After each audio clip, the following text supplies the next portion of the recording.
जो उसकी सास है उसने उसकी टांगें पकड़ी हुई थी, उसका ससुर उसको ठुड्डों से मारा था, उसका शौहर उसको बैटों से मारा था। कहाँ की इंसानियत है? बॉडी के एक एक हिस्से पे निशान थे। कि मदर को भी आके ठुड्डे मुक्के मार के पैसे लेके गए। उनकी मदर 5 मई को मारा, 6 मई को उसकी माँ मर गई है। जुनेद को पकड़ लिया जो उसका शौहर है। लड़की मर गई, जिंदा होती तो मैं भी कहती कि भाई ठीक है जी ये बात नहीं करना चाहते। जब वो मर ही गई है तब तो आवाज़ उठा लो। उस समनाबाद से मुगलपुरा पहुंचे हैं, उस वक्त तक जो उनकी बच्ची थी वो मर चुकी थी। उसके जिस्म का कोई हिस्सा ऐसा नहीं था जिसके ऊपर नील नहीं पड़े हुए थे। जो इसका शोहर था ये नशे का आदी है। के घर वालों को फ़ोन करके बताया आपने शादी करके भिजवाया या पैसे लेके बेचा हुआ है। तो अंदर से ना बलाई मंजिल पर शोर की आवाज़ आ रही होती है और मैं भाग के जब अंदर जाता हूँ वो अपनी बीवी को कत्ल कर रहा था। उसकी साथ 2 बहनें भी थीं। लड़की को गर्म इस्त्रियाँ लगाई गई हैं। अस्सलाम वालेकुम नाज़रीन, आलम शादी से आपका मेज़बान शाहज़ेब आलम। उम्मीद करता हूँ आप सारे खैरियत से होंगे। इस वक्त आप पीछे देख रहे हैं ये है अनिका नामी जो लड़की है जिसका उसके शौहर ने मुबैना तशद्दुद करके उसको कत्ल कर दिया। लड़का भी मुलव्वस है, उसकी फैमिली भी मुलव्वस है। क्या सारे मामलात हैं इसके ऊपर? हमारे साथ इस वक्त सीनियर क्राइम रिपोर्टर वसीम साबर साहब मौजूद हैं, उनसे बात करते हैं क्योंकि एक एक पल की जो है रिपोर्ट वसीम साबर उनके वालिद साहब से ले रहे थे। अस्सलाम वालेकुम। वालेकुम सलाम। सर कैसे हैं? मैं ठीक हूँ जी, अल्लाह का शुक्र। ये क्या हो रहा हमारे माशरे में? कभी सियालकोट में हम एक बाप को रोता देख रहे हैं, कभी लाहौर। लालच और अदम बर्दाश्त की ये एक लहर है जो कि मैं आपको कोई बात करता हूँ तो आप बर्दाश्त नहीं करते, आप मुझसे कोई बात करते हैं तो मैं बर्दाश्त नहीं करता।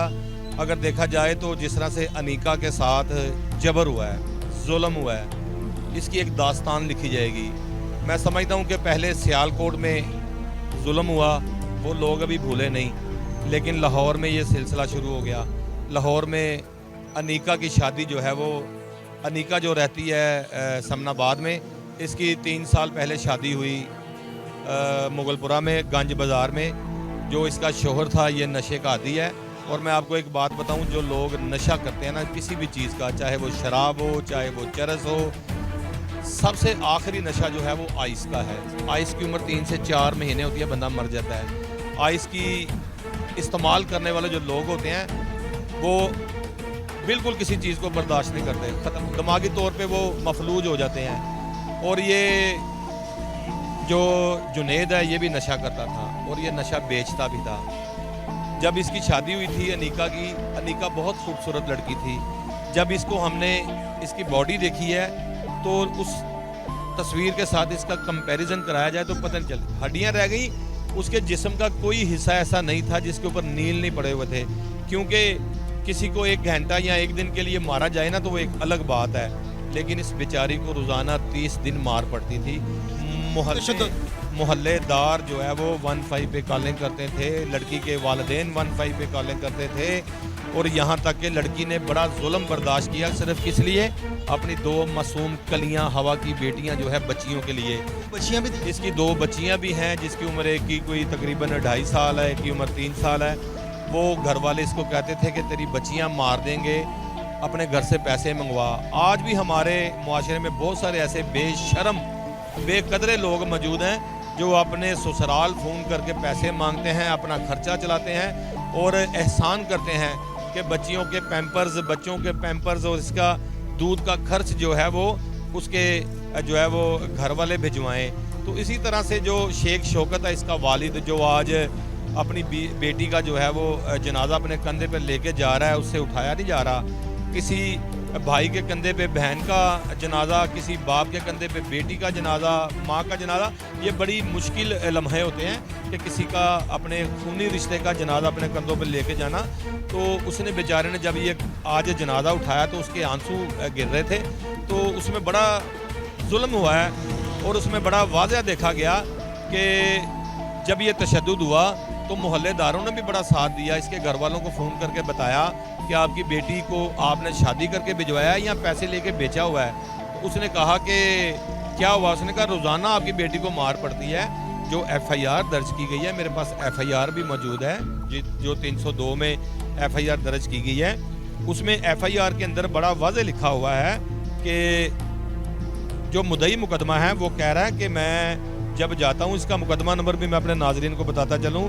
नाजरीन, इसका 3282 मुकदमा है बटा 24 जो है वो 2024 का 3282 इसका मुकदमा है। और इसके अंदर जो जुर्म लगाया गया है उसके अंदर 302, 147 और 149 जुर्म लगाया गया है। और मैं बताऊं कि जो मोहल्लेदारों के मुताबिक ये बात सामने आई, खासकर FIR के मुतालिक मैं बताऊं, FIR में जो शेख शौकत है अनीका का वालिद, वो कहता है कि मैं जब वहाँ पहुँचता हूँ अपनी बच्ची की तीमारदारी करने के लिए, उसको मिलने के लिए, तो अंदर से ना बलाई मंजिल पर शोर की आवाज़ आ रही होती है और मैं भाग के जब अंदर जाता हूँ तो मुलज़म जो जुनेद है, जो इसका दामाद था शेख शौकत का, वो अपनी बीवी को कत्ल कर रहा था। उसके साथ 2 बहनें भी थीं, उसके साथ जो है उसका वालिद भी था, उसकी सास भी थी। इस तरह से घर के 4-5 अफराद जिसके ऊपर मुकदमा, फैमिली ने मिल के, पूरी फैमिली। देखो मेरी बात सुनो, घर में लड़ाइयाँ झगड़े मामूल की बात है, होती हैं, लेकिन औरत अपने मियाँ का और मियाँ अपनी बीवी का बड़ा वफादार होता है। उसको पता होता है ये मेरी इज़्ज़त है, मेरे निकाह में है, मेरे बच्चों की माँ है। लेकिन यहाँ तो पूरा आवे का आवा जो है वो बिगड़ा हुआ था। घर में कोई भी किसी को बचाने के लिए आगे नहीं बढ़ा था, बाकायदा तशद्दुद किया जाता था। मेरी मुलाकात हुई है उसके मुगलपुरा थाने की हवालात में जुनेद के साथ। जुनेद इस बात को एक्सेप्ट करता है कि मुझसे गलती हुई है, लेकिन मेरी बहनों के ऊपर इल्ज़ाम है। लेकिन उसके लिए जो है वो टीमें तश्कील दी हुई हैं उनकी गिरफ्तारी के लिए। जब वो गिरफ्तार होंगी, मेरी बात हुई थी बाबर जोया साहब जो कि SP इन्वेस्टिगेशन सिविल लाइन तैनात हैं, उन्होंने भी बताया कि हमें एक FIR मिली है 302 की और उसमें हमने एक मुलज़म को गिरफ्तार कर लिया है। बकिया की गिरफ्तारी के लिए छापे मार रहे हैं। अगर वो इंटरम बेल करवाते हैं तो उसमें शामिल तफ्तीश भी होना पड़ेगा और जो इसमें गुनाहगार होगा उसको जेल तो जाना पड़ेगा। लेकिन इस लड़की के साथ जो है वो बड़ा जुल्म हुआ है। लोग जिस तरह से मैंने बताया कि सियालकोट वाले वाक़े को अभी भूले नहीं थे, तो वो वाक़या लाहौर में भी जो है वो पेश आ गया। लड़की के साथ इतना तशद्दुद किया गया है, लड़की को गर्म इस्त्रियाँ लगाई गई हैं। मैं समझता हूँ कि आप किसी माचिस की डिब्बी से उसकी तीली को जलाएं ना, जब तो आपके हाथ से ज़रा सी लगे तो आप एकदम से कांप जाते हैं कि आग लग रही है। तो उस बच्ची का, उस मेरी बहन का क्या हाल होगा जो रोज़ाना इस्त्रियाँ लगवाती थी, पानी गर्म करने वाले राड लगाती थी, यहाँ तक कि पेंट की बेल्ट के साथ जब उसको मारा जाता था उसके साथ पेंट की बेल्ट के कुंडा लगा होता है जिसके साथ ऊपर होता है, उसके साथ एक किल नुमा लगा होता है जो बेल्ट लगती है। उस लड़की के जिस्म के अंदर सुराख हो गए थे बेल्टें लग लग के। उसने इतनी अजियत बर्दाश्त की। लेकिन यहाँ पर अगर देखा जाए तो पुलिस को पहले दिन ही इन्फॉर्म करना चाहिए था।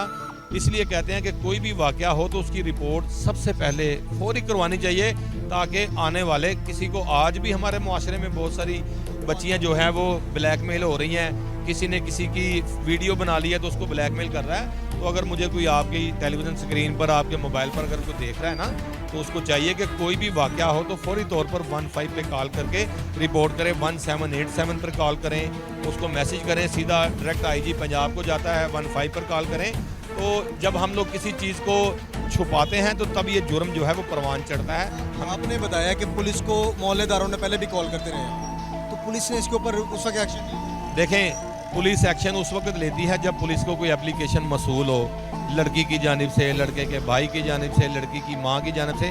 जब पुलिस को कंप्लेंटेड ही कोई नहीं मिल रहा तो पुलिस किसके खिलाफ कार्रवाई अमल में लाए? तो इसलिए उन्होंने कोई शिकायत ही नहीं की। पुलिस ने जाके अंदर लड़की से पूछा है तो तुम्हें मारते हैं? लड़की ने कहा जी मुझे नहीं मारते। उसकी वजह झूठ बोलने की सिर्फ ये कि उसको डराते थे कि तेरी 2 बच्चियां हैं, इस बच्चियों को मार देंगे अगर तुमने हमारे खिलाफ कोई बयान दिया तो। आखिर बच्ची के डर से बेचारियां बच्चियां जो है वो मस्कीन हो गई, माँ से महरूम हो गई।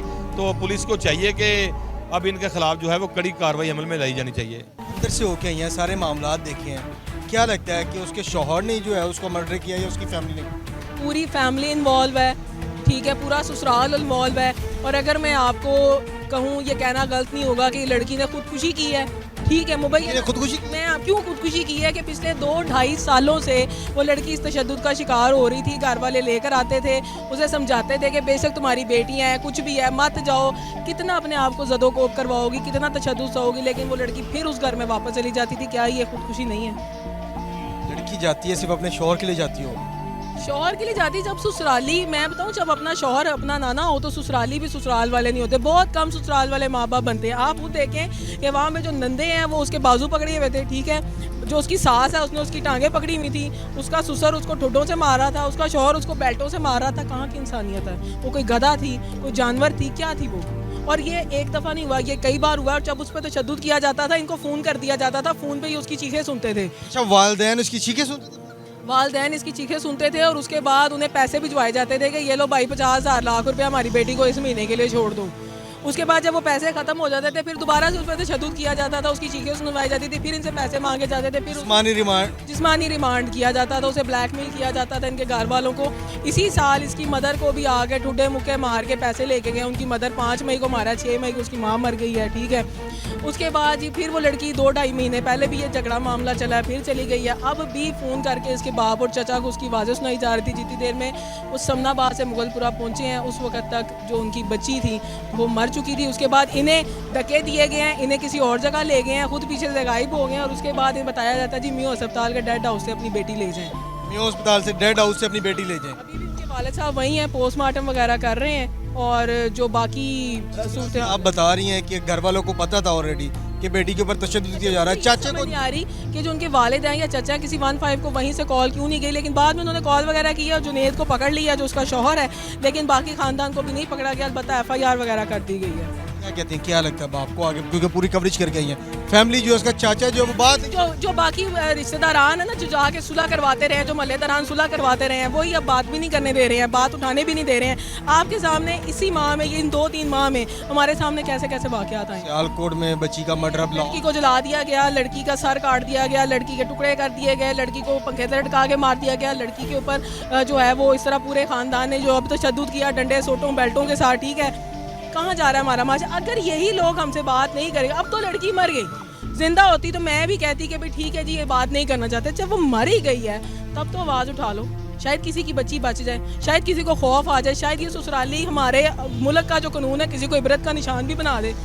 बच्ची के जिस्म में तरह तरह के निशान थे, बॉडी के एक एक हिस्से पे निशान थे, जिस तरह के काट रहे। खूबसूरत बेटियां जो हैं वो क्या हो जाती हैं, एक हद होती है तशद्दुद की। लेकिन मैं उन बेटियों को भी कहती हूँ, आज भी कहती हूँ कि जो अपने ससुराल में सो कोल्ड ऐसा तशद्दुद सह रही हैं, खुदारा खुदकुशी मत करें, ठीक है, निकल आए वहाँ से। वालिदैन को क्या पैगाम देते, जैसे आपने बताया कि वालिदैन को पता था और सख्ती करें, अपनी बेटियों पर सख्ती करें। अगर आपको लगता है कि आपके वहाँ पे तशद्दुद हो रहा है, मत ये सोचें कि हमने वहीं बसाना है अपनी बेटी को। अपनी बेटी की लाश ना ले गए, अपनी बेटी को जिंदा ले आए, उसको ना कंधा ना दें, उसको जिंदा को अपने साथ लगाएं, उसके आंसू साफ करें, बजाय इसके कि उसकी मरी हुई लाश को आप कंधा देने के लिए खड़े हो जाते हैं। नाज़रीन, आपने गुफ्तगू सुनी है नर मोइन की, अंदर पूरी कवरेज करके आई है, एक एक बात जो है इन्होंने डिटेल से बताई है और अंदर इन्होंने बात भी की है। उसके चाचा की जानिब से जो है मीडिया टीम को रोका जा रहा है कि अंदर आप कवरेज ना करें, और बताया ये जा रहा है कि लास्ट टाइम चाचा को कॉल की कि म्यू हॉस्पिटल से आके अपनी बेटी को ले जाएं। कहाँ का इंसाफ है? मैं आप लोगों से यही रिक्वेस्ट करूँगा, बेटियों को जिंदा ले आएँ बजाय कंधे पे लाने के। मेरे पास अल्फाज नहीं है, कब तक जो है हमारी बहनें माएँ ब्लैकमेल होती रहेंगी, कब तक? आप लोगों से रिक्वेस्ट है, आवाज़ बुलंद करें 15 पे। अभी कभी भी कोई आपके साथ ऐसा मसला हो, कोई आपको ब्लैकमेल करे, 15 पे कॉन्टैक्ट करें ताकि आपकी इज्जत, आपकी जान महफूज रह सके। आलम शाजी से अपने मेज़बान शाहज़ेब आलम को इजाज़त दें। खुदा हाफिज़।